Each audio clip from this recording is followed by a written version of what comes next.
안녕하십니까, 홍화상입니다. 자, 오늘은 한중일 백년 삼국지 제5회입니다. 이게 지금 만드는데 사실은 굉장히 시간이 많이 드는데 고민을 많이 하고 있습니다. 자, 오늘은 그 중국이 이제 일본이 메이지 유신 직전에 근대화를 한 것처럼 중국도 근대화를 했습니다. 그 이름이 우리가 보통 국사책에서 배우기는 양무운동이라고 합니다. 양무운동이라는 건 1860년대 초반부터 1890년대 초반까지 약 30년간에 걸쳐서 양무, 즉 서양 사람이 지금까지 해왔던 일을 방식을 배운다라는 뜻이죠.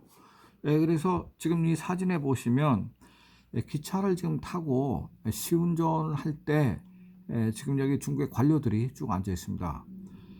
당시 이제 기차는 근대화의 상징이죠.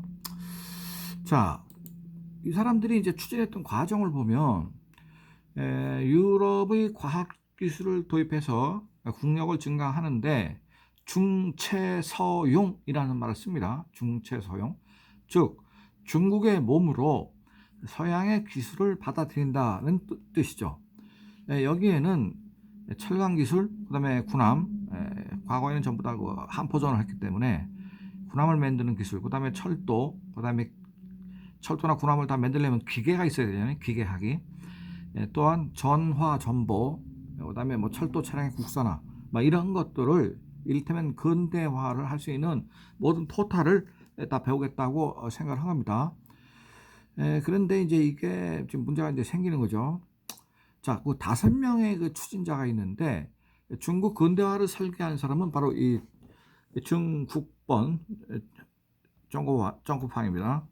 1811년생이고 중국 양무운동의 설계자입니다.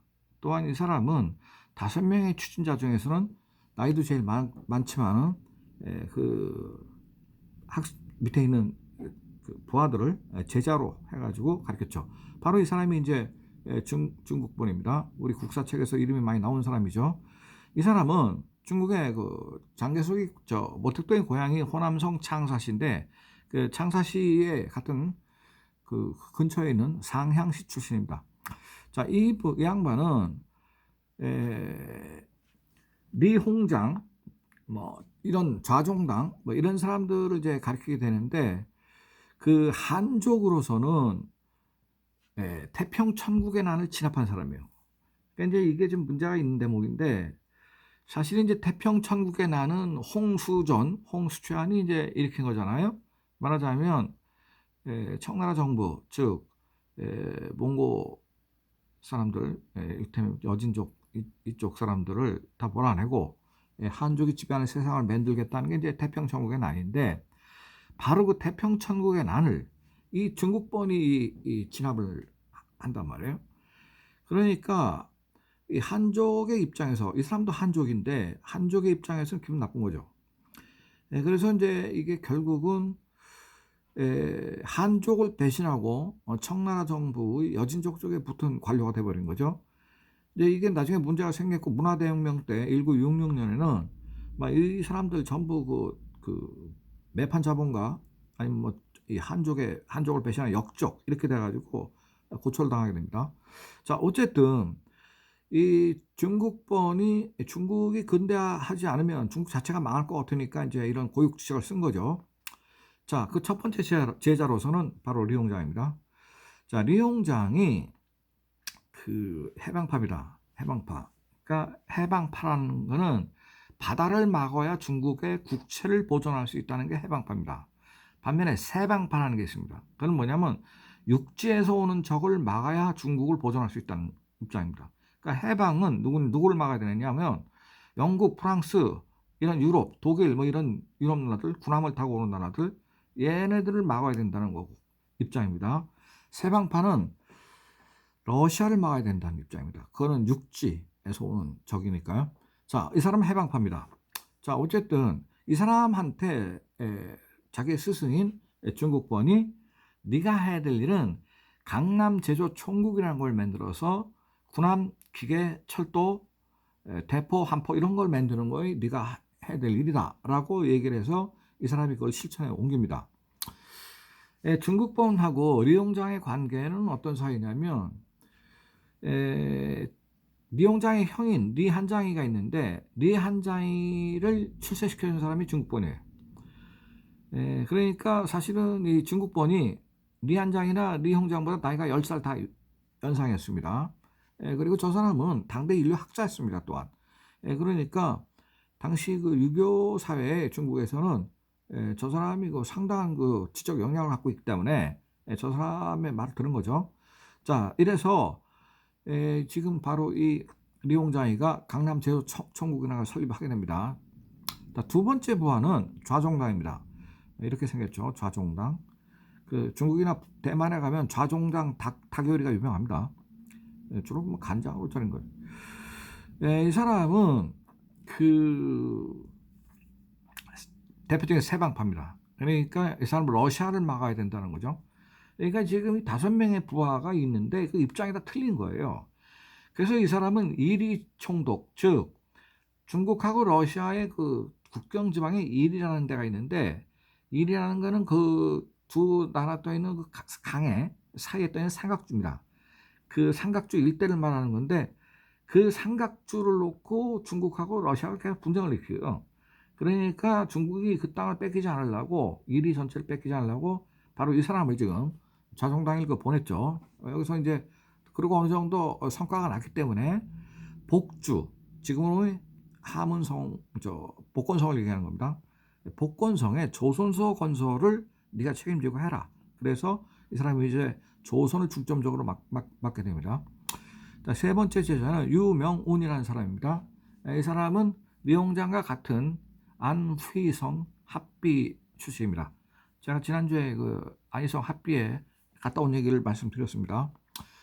자, 이 사람은 좀 약간 좀 묘한 데가 있는데 대만에 상륙하려는 프랑스 군대, 그러니까 프랑스가 이 베트남을 지배하고 있는데 베트남과 대만이 멀지는 않으니까 프랑스는 이제 장차 중국의 연안 지역도 자기네 그 식민지를 만들려는 계획을 갖고 있었기 때문에 대만에 상륙했는데 이 사람이 그 프랑스 군대를 몇 차례 걸쳐 저지는 했어요. 그런데 결국 마지막에는 프랑스의 군사력이 워낙 세니까 다 포기합니다. 그래서 이제 이게 또 문제가 되는 대목인데, 이기도 못할 전쟁을 덮어놓고 뛰어들어가 가지고 결국 마지막에는 아무 대책 없이 포기하고 항복해버리는 그런 결과를 지금 이 사람이 만들었단 말이에요. 이 유명이라는 사람이. 이 사람은 좀 집이 가난해서 한때 산적 생활을 할 정도입니다. 그러니까 한족의 선비인데 결과적으로 이 사람은 주로 대만의 그 인프라를 구축하기 위해서 대만에 관심이 많던 사람이에요. 왜냐하면 대만이 중국의 입술이기 때문에 대만에다가 이를테면 강력한 진지, 군사 요새를 구축해가지고 그래야 중국이 방위가 된다.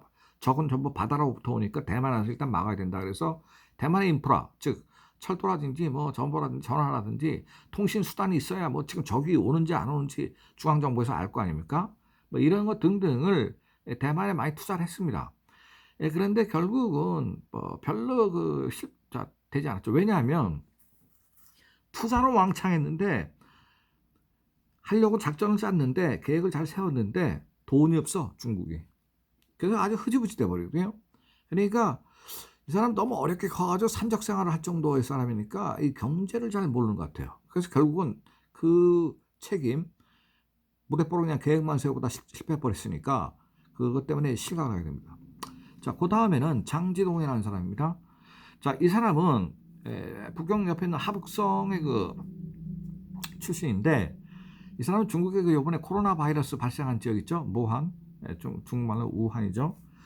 우한에 이제 식산 흥업, 즉 부곡강병 뭐 이런 거를 이제 우한을 중점적으로 개발하려고 내륙이죠.